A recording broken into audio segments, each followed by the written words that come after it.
शिक्षा कृषी मंत्री माणिकराव कोकाटेंना, त्याचे बक्षीस गिरीश महाजन यांना।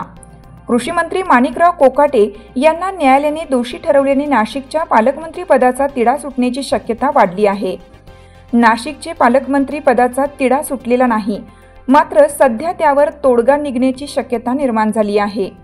याबाबत भारतीय जनता पक्षाला लाभ होतो की काय अशी स्थिती आहे। नाशिकच्या पालकमंत्री पदासाठी भाजपचे गिरीश महाजन हे प्रबळ दावेदार मानले जातात। त्यांची घोषणा देखील झाली होती, मात्र महायुतीच्या घटक पक्षांनी विरोध केल्याने त्याला स्थगिती देण्यात आली होती।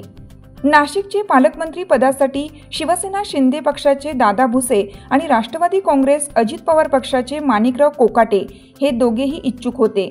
याबाबत त्यांनी राजकीय संकेत देखील वेळोवेळी दिले होते, मात्र महायुतीत एकमत होत नसल्याने हा प्रश्न अधांतरी राहिला होता। कृषी मंत्री माणिकराव कोकाटे यांना सदनिका घोटाळ्याप्रकरणी 2 गुरुवारी न्यायालयाने दोषी ठरवलं।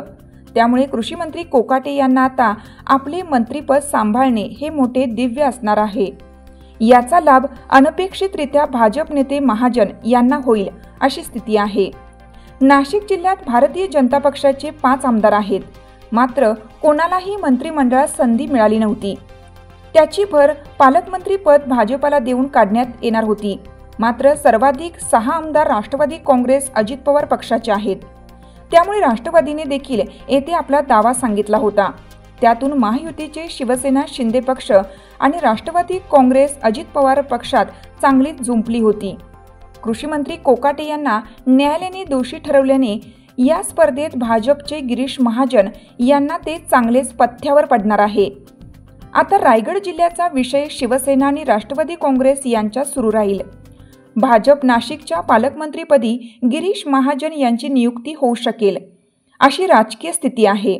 मुख्यमंत्री देवेंद्र फडणवीस स्वतः याबाबत आग्रही असल्याने महायुतीत भाजपचा वरचष्मा पुन्हा एकदा सिद्ध होऊ शकेल। लोकमान्य न्यूजसाठी संचालक लक्ष्मीकांत शिंदे, नाशिक।